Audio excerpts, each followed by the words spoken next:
Good evening সকলকে। আজকে আমরা দুটো টপিক নিয়ে আলোচনা করব। ডাব্লিউবিসিএস এর যে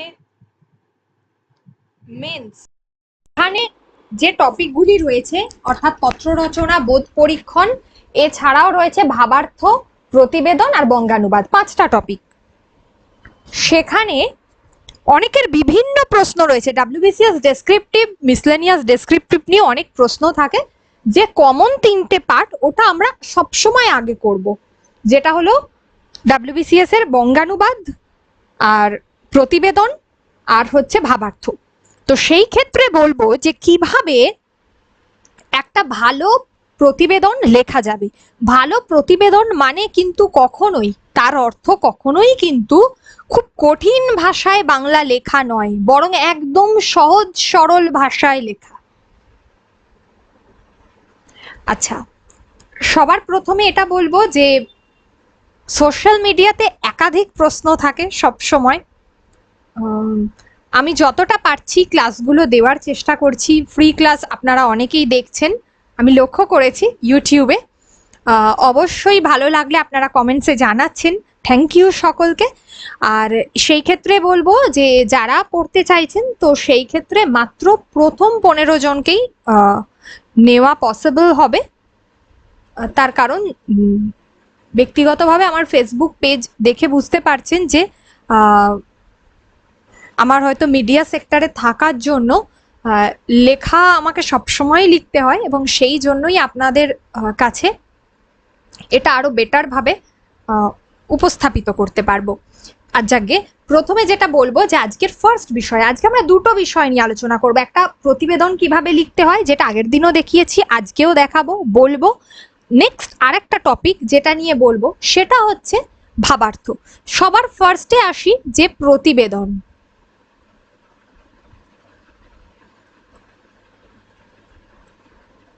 প্রতিবেদনটা কিভাবে আমরা লিখব,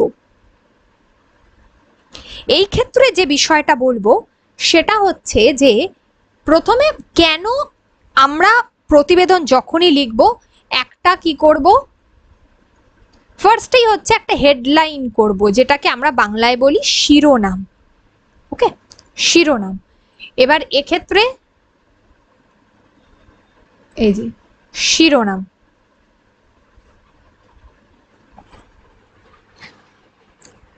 তো প্রথম যে হেডলাইনটা করব সেটা আমরা খুব বড় করব না, ম্যাক্সিমাম 6টা থেকে 7টা। খুব ভালো হয় যদি 5টা থেকে 6টা ওয়ার্ডেই আমরা রাখি।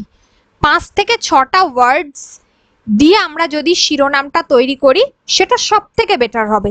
বড় জোর হলে 6 থেকে 7টা, ঠিক আছে? আচ্ছা, ফার্স্টে এটা কিন্তু ভাবার্থর ক্ষেত্রেও তাই, সেখানে একেবারেই 7টা যাওয়া যাবে না, অনেক বেশি হয়ে যাবে। 5টা ম্যাক্সিমাম, 6টা ম্যাক্সিমাম। আচ্ছা, এখানে আমি ফার্স্টেই বলবো যখন আমরা কোনো প্রতিবেদন লিখবো স্টার্টিং এর আগে এখানে আমরা যেটা করব বিশেষ সংবাদদাতা এই শব্দটা লিখব।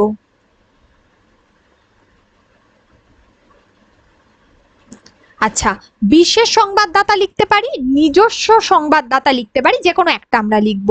আচ্ছা, ক খ গ, ক খ গ মেনলি এটা বসে কিসের জন্য, স্থানের পরিবর্তে আমরা স্থানের নাম নাও লিখতে পারি, সেই ক্ষেত্রে স্থানের পরিবর্তে। তবে ইদানিংকালে পরীক্ষার হলে অনেক সময় দেখা যাচ্ছে যে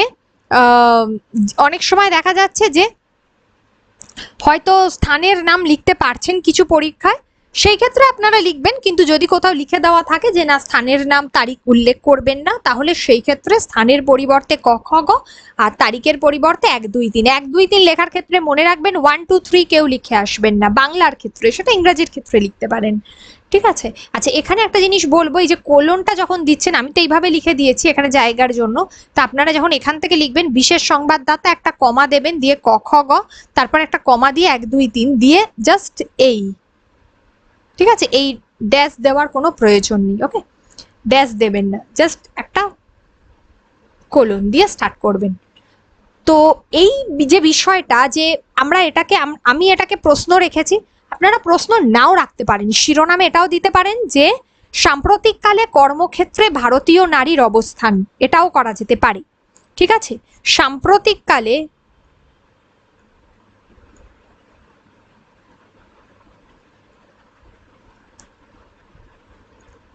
কর্মক্ষেত্রে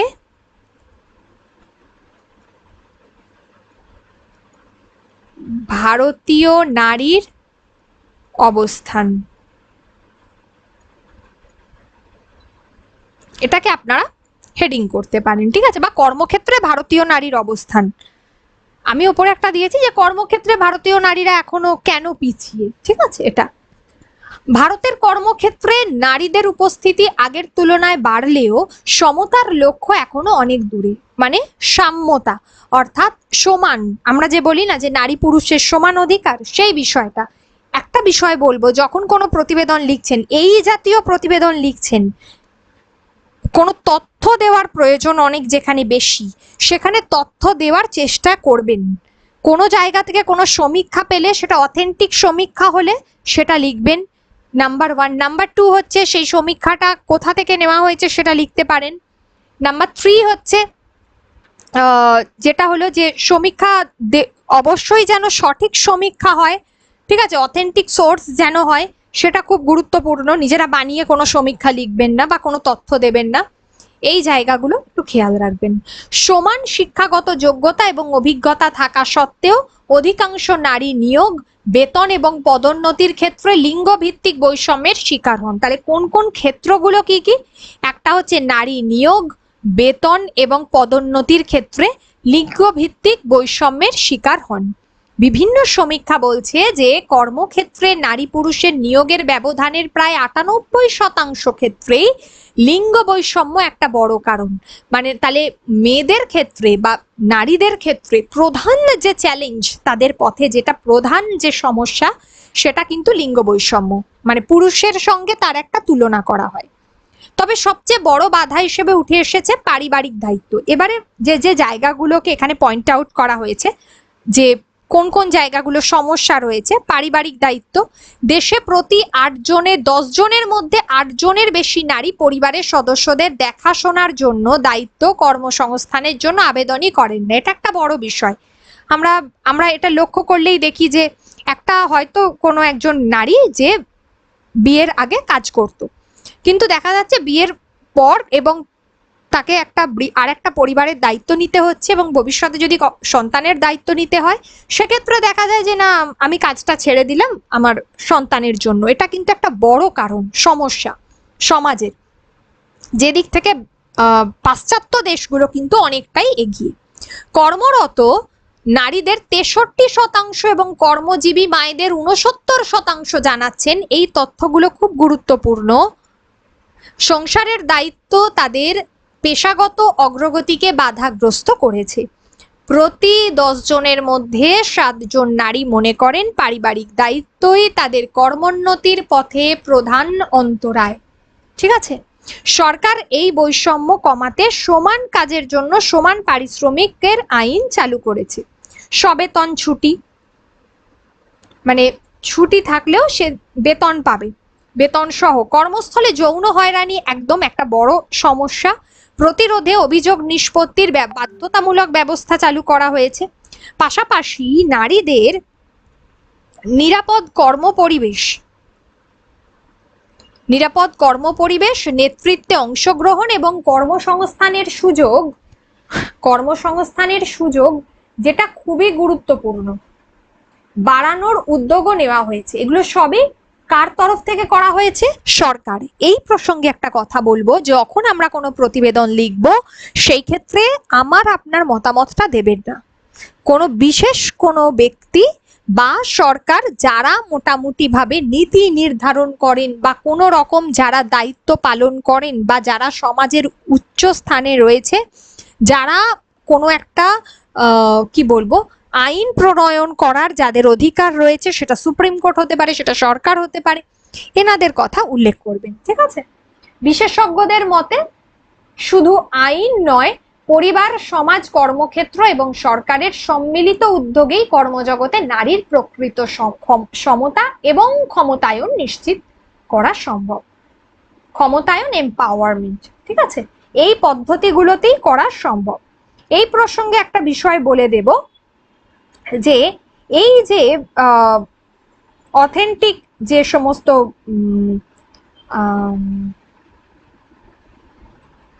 যেটা হচ্ছে যে আমরা এই যে সোর্স, এটা আমরা কোথায় পাবো, এর জন্য আপনারা যেটা সব থেকে বেটার, যে বিভিন্ন যে লেবার ল যেগুলো রয়েছে সেগুলো দেখতে পারেন।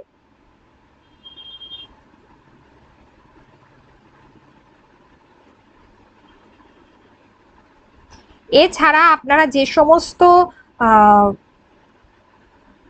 এই ধরনের যে রিসার্চ গুলো আপনারা দেখতে পারেন, বা যে রিসার্চের কথা তুলে ধরতে পারেন, সেটা বলে দেব। যে হার্ভার্ড ইউনিভার্সিটির কিছু তথ্য আছে যেগুলো দেখতে পারেন, ঠিক আছে, অথেন্টিক তথ্য, বা যেগুলো হচ্ছে দ্য ইন্টারন্যাশনাল জার্নাল যেটা আছে, অফ দ্য ইন্টারন্যাশনাল জার্নাল, এগুলো আপনারা, এগুলো একদম অথেন্টিক সোর্স, ঠিক আছে, যেগুলো পরীক্ষার জন্য খুব ভালো। এই বিষয়গুলো আপনারা সবসময় ফলো করবেন।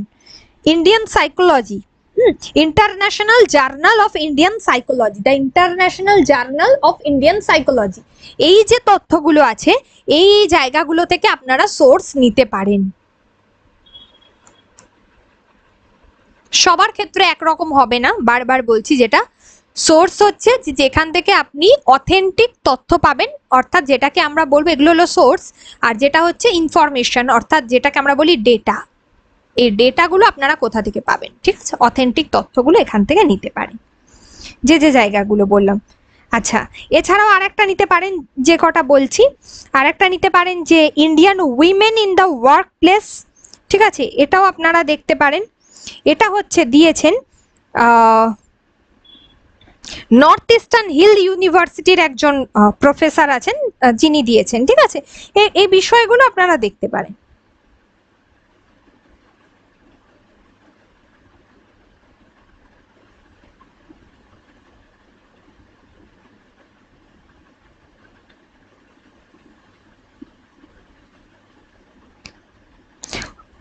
তো অনেকের অনেক কোয়েশ্চেন থাকে।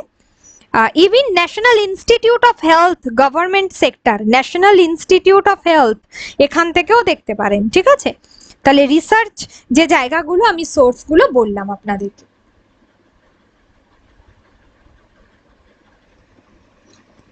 এই জায়গাগুলো তাহলে ফলো করবেন। এটা একটা গেল এই জায়গা। এছাড়াও এখান থেকে আপনারা আর কি কি সোর্স পেতে পারেন সেটা বলাটা খুব জরুরি। এখানে আপনারা, আমি মোটামুটি ভাবে বলে দিয়েছি। এখানে যেটা পারিবারিক দায়িত্ব, মূল সমস্যা কি কি সেগুলো দিতে পারেন। যে যেটা বললাম যে প্রতি 10 জনের মধ্যে 7 জন মহিলাই দাবি করেন যে পরিবারের দায়িত্ব তাদের একটা কর্মোন্নতির কাছে একটা বড়সড় বাধা সৃষ্টি করেছে, ঠিক আছে। আর বেতনের ক্ষেত্রে একটা বৈষম্য, পদোন্নতিতে বৈষম্য রয়েছে। ভারতবর্ষের ক্ষেত্রে আমরা বলবো যে 2017 সাল থেকে 2021 সালের মধ্যে ডেটাটা বলছি, 2 কোটি মহিলা শ্রমশক্তির বাজার থেকে উধাও হয়ে গেছে, তারা নেই। এটা খুব গুরুত্বপূর্ণ, ঠিক আছে।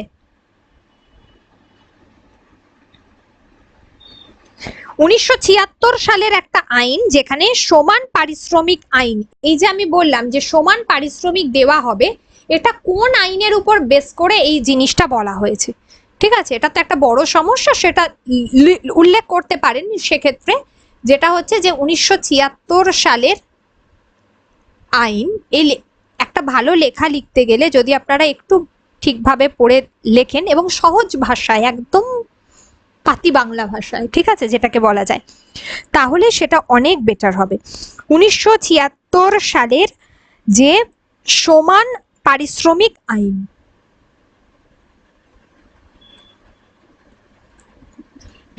এর উপর বেস করে বলা হয়েছে, এই আইনে বলা হচ্ছে যে নারী পুরুষ সকলের ক্ষেত্রেই সমান, তাদের লিঙ্গ নির্বিশেষে সমান কাজের জন্য সমান বেতন বাধ্যতামূলক করা হয়েছে।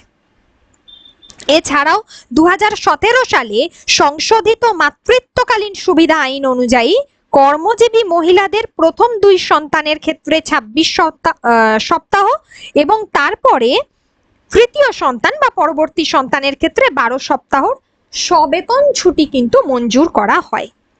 এই জায়গাগুলো একটু দেখবেন। আর এছাড়া হলো যে 2013 সালের পিওএসএইচ আইন অনুসারে, যেটাকে আমরা পস্কো বলি, পক্সো, পক্সো থেকে। পক্সো হচ্ছে শিশুদের ক্ষেত্রে মেনলি। POSH এই আইন অনুসারে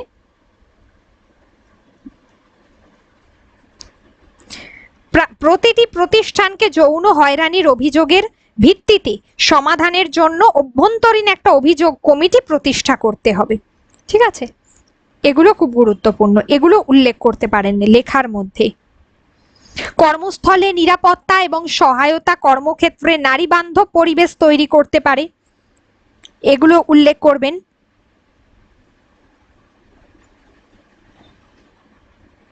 তাহলে এই তথ্যগুলো আপনারা দিয়ে লিখবেন, দেখবেন অনেক ভালো স্কোর করতে পারবেন এই ধরনের বিষয়। মূলত নারীর ক্ষমতায়ন একটা প্রায় প্রতি বছর এরকম একটা প্রশ্ন থাকে, সেটা বাংলা হতে পারে, সেটা ইংরাজি হতে পারে, একটা কমন টপিক, এবং এটা একটা সোশ্যাল ইস্যু। আমরা যখন পড়বো তখন আমাদেরকে কিছু এমন ভাবে রেডি করতে হবে টপিকগুলো প্রতিবেদনের, কিছুটা সোশ্যাল ইস্যু, অবশ্যই ট্রেন্ডিং সোশ্যাল ইস্যু, আবার ট্রেন্ডিং কিছু অন্যান্য, কিন্তু সেগুলো হচ্ছে সোশ্যাল ইস্যু নয়, সেই জাতীয় বিষয়গুলোকে রেডি করে যেতে হবে। বিশেষ করে সোশ্যাল ইস্যুগুলো পরীক্ষার জন্য সামাজিক, মানবিক, মানসিক এই যে বিষয়গুলো, এই বিষয়গুলো কিন্তু খুব গুরুত্বপূর্ণ। তারপরে তো রাজনৈতিক আছে, পলিটিক্যাল ওই রকম বায়াসড থাকবে যাতে সেই ধরনের পলিটিক্যাল বিষয় আসে না পরীক্ষার হলে, কিন্তু সেটাকে একটু ঘুরিয়ে অন্যভাবেও প্রেজেন্ট করে দেয় পরীক্ষার হলে। ঠিক আছে, যেভাবে BCS এর কোয়েশ্চেন আসছে, আগামী দিনে যদি UPSC লেভেলের প্রশ্ন আসে মেন্স এর ক্ষেত্রে, তাহলে কিন্তু সেটা গুছিয়ে নিজেদেরকে টু দা পয়েন্ট লিখতে হবে। যদি যা চাইছে সেটার বাইরে গিয়ে আপনি নিজের মতো করে লিখে যান, তাতে আপনি 2 থেকে 3 পাতা লিখলেও নম্বর কমই পাবেন। ঠিক আছে, এই জায়গাগুলো বুঝতে হবে, একদম টু দা পয়েন্ট, যা চাইছে আমি সেটাই লিখবো উত্তরে, এই জায়গাটা নিজেদেরকে মেন্টালি প্রস্তুত করতে হবে আগে। আচ্ছা, এটা তো গেল প্রতিবেদনের ক্ষেত্রে বললাম। আর এবারে যেটা বলবো সেটা হচ্ছে যে এবারে আসি যে একটা ভাবার্থ। ভাবার্থ মানে আমরা সব সময় জানি যে ছোট করতে হবে, একটা মূল বিষয় দেওয়া আছে তাকে 1/3 লিখতে হবে। এই 1/3 হওয়াটা খুব মুশকিল, অনেকের হয় না। চেষ্টা করবেন ম্যাক্সিমাম 5 বেশি 5 কম রাখার, কিন্তু যদি এক্সাক্ট হয়, কাছাকাছি হয়, একটা কি দুটো বেশি হয়, সেক্ষেত্রে অনেক বেটার হবে স্কোর করার ক্ষেত্রে। সবার প্রথমেই আমি বলেছি পুরো প্যারাগ্রাফটা ভাবার্থর ক্ষেত্রে ভালো করে পড়তে হবে, পড়ে বিষয়টা বুঝতে হবে, বুঝে আগে একটা হেডলাইন তৈরি করতে হবে। ঠিক আছে, একটা হেডলাইন তৈরি করে দিতে হবে। হেডলাইনটা তৈরি করবেন আগে, আমরা পড়ি, তা নইলে কি করে বুঝবো। আমরা এই পর্যন্ত মাতৃভাষা ছাড়া প্রধানত শুধু একটি ভাষা ইংরাজি শেখার চেষ্টা করেছি। কি বলছেন? আমরা এ পর্যন্ত মাতৃভাষা ছাড়া প্রধানত শুধু একটি ভাষা ইংরাজি শেখার চেষ্টা করেছি।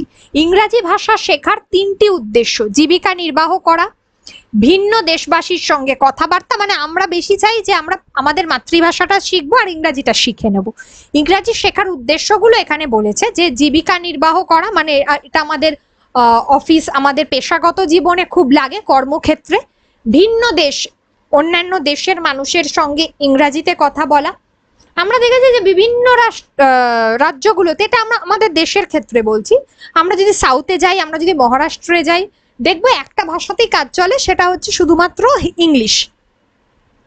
আবার বিদেশে গেলে তো ইংরাজি বাধ্যতামূলক। ভিন্ন দেশবাসীর সঙ্গে কথাবার্তা এবং নানা বিষয়ে জ্ঞান লাভ করা। যখন হিন্দি রাষ্ট্রভাষা রূপে প্রতিষ্ঠিত হবে, হিন্দি কিন্তু আমাদের রাষ্ট্রভাষা নয়, যদি প্রতিষ্ঠিত হয় আগামী দিনে, তখন কেবল ইংরাজির সাথেই জীবিকা নির্বাহ করলে চলবে না। বলছে তখন শুধুমাত্র ইংরাজি শিখবো তাহলে কিন্তু চলবে না, সরকারি চাকরি, ওকালতি প্রভৃতি কাজে হিন্দি অপরিহার্য হবে।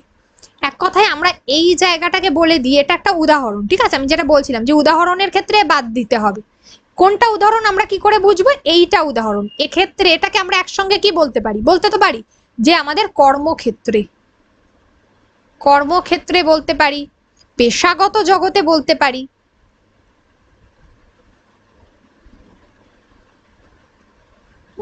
এগুলো বলতে পারি। প্রভৃতি কাজে হিন্দি অপরিহার্য হবে।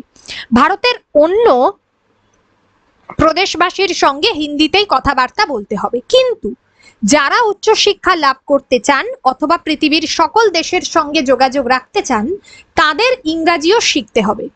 অবশ্য এখন অনেক লোক ইংরাজি না শিখেও কৃষি, শিল্প, কারবার বা কায়িক শ্রম দ্বারা জীবিকা নির্বাহ করে। ভবিষ্যতে হিন্দি না শিখেও তা পারবে।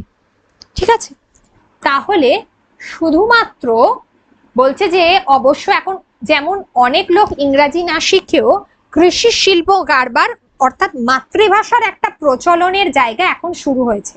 মানে দেশের মানুষ সবাই, সে বিদেশেও ঠিক তাই, অনেকেই আছে যে যারা নিজের মাতৃভাষাকে বেশি গুরুত্ব দিতে চায়, সেই কারণে হিন্দি বা ইংরাজি না শিখেও অনেকে কাজকর্ম করে ফেলতে পারে। এবার এক্ষেত্রে আমি বলবো যে এটাকে আমি হেডলাইন যদি আমি করি তাহলে আমি কি লিখতে পারি। এখানে মূল বিষয়টা হচ্ছে যে ভাষার প্রয়োজনীয়তাটা কোথায়, তাই তো? তাহলে আমি এটাকে লিখতে পারি যে হেডলাইনে ভাষা শিক্ষার প্রয়োজনীয়তা, এটাকে একটা হেডলাইন দিলাম। আপনারাও কিন্তু জানান যে আপনারা কি কি, কমেন্ট সেকশনে কমেন্টস করে জানান যে আপনারা কিন্তু কি কি এই টপিকের উপরেই কি কি যে হেডলাইন সেটা হতে পারে বলে আপনারা মনে করছেন, জানাতেই পারেন। অবশ্যই আমি কিন্তু দেখবো এবং আপনাদেরকে উত্তরও দেব। আমরা এ পর্যন্ত মাতৃভাষা ছাড়া শুধু একটি ভাষা ইংরাজি শেখার চেষ্টা করেছি। তাহলে আমরা কি করব? আচ্ছা, যখন আমরা কোনো ভাবার্থ লিখবো আমরা পরপর লিখবো, অর্থাৎ মাতৃভাষার পাশাপাশি ইংরাজি, হিন্দি উভয় ভাষারই গুরুত্ব রয়েছে। এখানে তো তাই বলছে। এখানে দেখুন ওয়ার্ড লিমিটটা খুব গুরুত্বপূর্ণ, তার 1/3 আমাকে লিখতে হবে। 1 2 3 4 5 6 7 8 9 10 11 12 13 14 15 16 17 18 19 20 21, 21টা রয়েছে। ঠিক আছে, 1 2 3 4 5, তাহলে 20, তাহলে এক্ষেত্রে হচ্ছে 5 5 2 10, 105 6 7 8 9 10 11 12 13। দেখুন অলমোস্ট 113টা ওখানে ওয়ার্ড রয়েছে ধরে নিন। ঠিক আছে, তাহলে আমাকে তার 1/3 কিন্তু লিখতে হবে। যদি তার 1/3 হয় তাহলে আমাকে কি করতে হবে, এই যে 1/3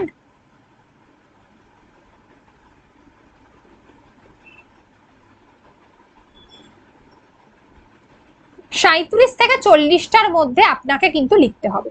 ঠিক আছে, 37 থেকে 40টার মধ্যে আপনি আপনার বাবা যেটা উত্তর হবে সেটা আপনি কিন্তু কমপ্লিট করে ফেলবেন। তাহলে সেক্ষেত্রে আমরা কি বলবো? সেক্ষেত্রে আমরা বলবো যে মাতৃভাষার পাশাপাশি হিন্দি এবং ইংরাজিও কিন্তু গুরুত্বপূর্ণ ভাষা বা উভয় ভাষারই একটা গুরুত্ব রয়েছে। জীবিকা আমাদের কর্মক্ষেত্র, পেশাগত জীবন, যেটা আমরা ওই যে সরকারি চাকরি, ওকালতি এই জায়গাটার কথা বলছি। জীবিকা, জাতীয় যোগাযোগ, কারোর সঙ্গে যোগাযোগের ক্ষেত্রে, কমিউনিকেশন যেটাকে আমরা বলি, উচ্চ শিক্ষা। ঠিক আছে, আমরা যখন বাইরে উচ্চ শিক্ষার জন্য যাই সেইটা, বা পেশাগত শিক্ষা, উচ্চ শিক্ষা। ঠিক আছে, বিশ্বজুড়ে জ্ঞান অর্জনের মধ্যে প্রয়োজন অনুযায়ী এই ভাষাগুলো শেখা উচিত, তবে সব পেশায় সব ভাষা জানা বাধ্যতামূলক নয়, বা সব পেশার ক্ষেত্রেই যে একদমই তাই। এখানে আমরা বলবো যে সবসময় বিদেশি ভাষা জানার বা অতিরিক্ত কোনো ভাষা জানার প্রয়োজন থাকে না। মাতৃভাষাতেই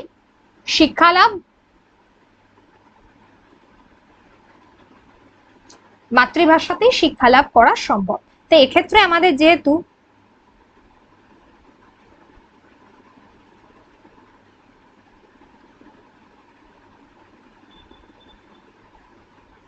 হ্যাঁ, এক্ষেত্রে দেখুন মোটামুটি ভাবে এটাই লিখবেন যে তবে সব পেশার ক্ষেত্রে সব ভাষা জানাটা বাধ্যতামূলক নয়। তাহলে এটা যদি আমাদের উত্তর লিখতে হয় আমরা কিভাবে করব? আর একটা বিষয় বলে রাখি, ভাবার্থর ক্ষেত্রে সবসময় পর পর লিখবেন, কনসিকুয়েন্টলি। মানে এখান থেকে আপনি লিখে দিলেন তারপর চলে এলেন এখানে লিখতে, এটা করবেন না, ভুল এটা পদ্ধতি।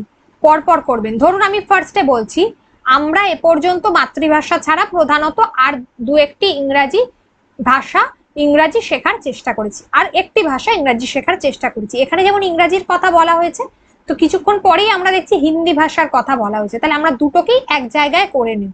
ঠিক আছে, যে আমাদের মাতৃভাষা ছাড়া বা আমাদের মাতৃভাষায় করবেন, মাতৃভাষা ছাড়া আমরা মূলত জানি যে ইংরাজি এবং হিন্দি এই উভয় ভাষারই একটা গুরুত্ব রয়েছে, ঠিক আছে, বা প্রয়োজনীয়তা রয়েছে।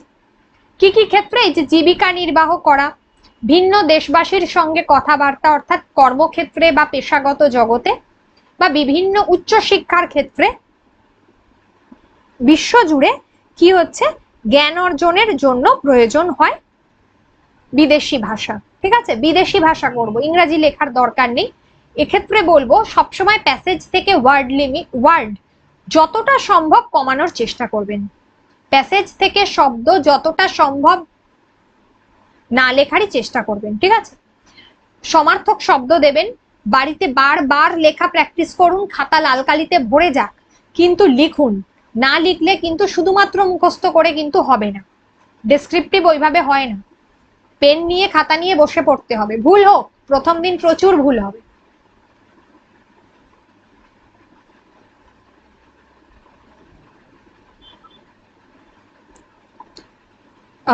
এবার বলবো যে এই যে জীবিকা, জাতীয় যোগাযোগ, যেটা বললাম কর্মক্ষেত্রে, উচ্চশিক্ষা এবং বিশ্ব জুড়ে জ্ঞান অর্জনের জন্য প্রয়োজন অনুযায়ী এই ভাষাগুলো শিখতে হবে। তাহলে অপরিহার্য হবে, শিখতে হবে। আচ্ছা, অপরিহার্য হবে, ঠিক আছে। আচ্ছা, প্রয়োজনীয় হবে, অপরিহার্যর সমার্থক শব্দ হচ্ছে প্রয়োজনীয়।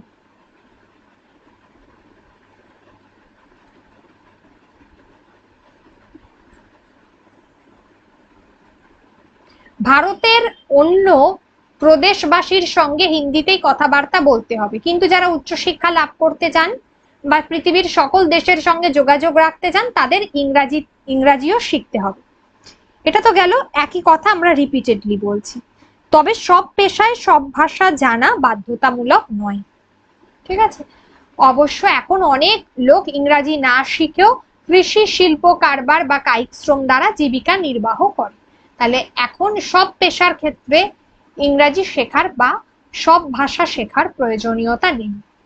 অর্থাৎ যে সমস্ত কাজগুলো আমরা যেটাকে বলতে পারি একটু বেটার ভাবে যে কৃষি আমরা বলতে পারি, আচ্ছা, এই যে শিল্প, কারবার, কায়িক শ্রম, এই বিষয়টাকে একটা শব্দ আছে, রিসেন্টলি দেখবেন বিভিন্ন সরকারি জায়গায় এই শব্দটা দেখা যাচ্ছে, যেটা হচ্ছে প্রযুক্তিবিদ্যা।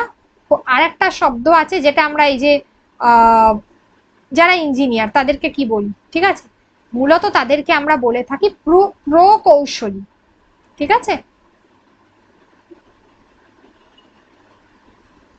এই প্রকৌশলী এই ধরনের কাজে শিল্প, কারবার, কায়িক শ্রম এইগুলো, ঠিক আছে, ব্যবসা, শিল্পর ক্ষেত্রে এই প্রকৌশলী, প্রযুক্তিবিদ্যা এই ধরনের কাজের ক্ষেত্রে কিন্তু কি হচ্ছে আজকাল কিন্তু হিন্দি বা ইংরাজি না শিখেও মানুষ মাতৃভাষায় তাদের কাজ করতে পারছে। আর এই ক্ষেত্রে আরেকটা বিষয় বলবো, প্রথমেই একটা শব্দ আছে দেখুন, আমরা। এই আমরা অর্থাৎ এই উত্তম পুরুষ ভাবার্থতে লিখবেন না, উত্তম পুরুষ বাদ যাবে ভাবার্থতে, সবসময় প্রথম পুরুষে হবে। আমরা মানে এখানে কাদের কথা বলেছি? সারা পৃথিবীতে মানুষের কথা বলা হয়েছে, তাহলে মানুষ লিখতে পারি, সারা দেশের মানুষ, পৃথিবীর মানুষ এইভাবে করতে পারি। এখানে দেশ, দেশের হবে, বা মানুষ এইভাবে আমরা শুরু করব। আমরা কখনোই কিন্তু ওই আমরা শব্দটা লিখবো না। মাতৃভাষার পাশাপাশি মানুষের কাছে অবশ্যই হিন্দি এবং ইংরাজি এই উভয় ভাষারই গুরুত্ব রয়েছে, ঠিক আছে। আমাদের তাহলে লিখবো না। তাহলে ভাবার্থর ক্ষেত্রে কয়েকটা নিয়ম বললাম, হেডলাইন কটা শব্দের মধ্যে যাবে, 1/3 লিখতে হবে, কিভাবে কাউন্টিং করব এগুলো জানলাম।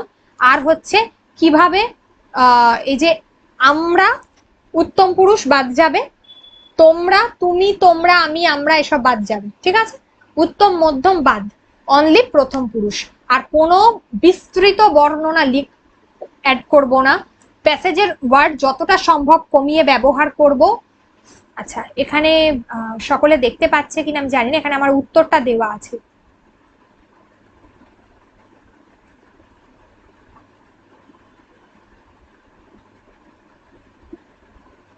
উত্তরটা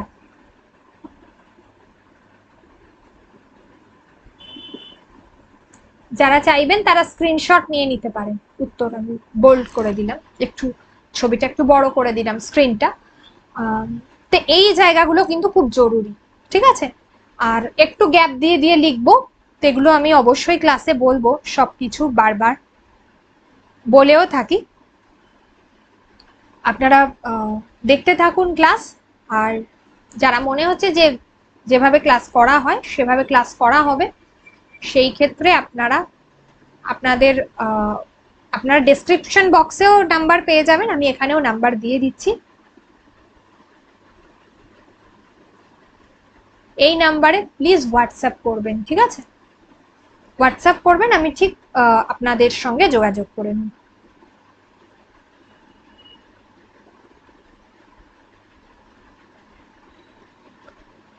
সকলে খুব ভালো থাকুন।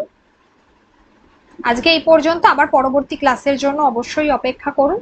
আর কোনো জায়গায় কারো যদি সমস্যা হয় অবশ্যই সে কমেন্ট বক্সে আমাকে কমেন্টস করে জানাতে পারে, আমি উত্তর দেব ডেফিনেটলি। ওকে, থ্যাংক ইউ সকলকে।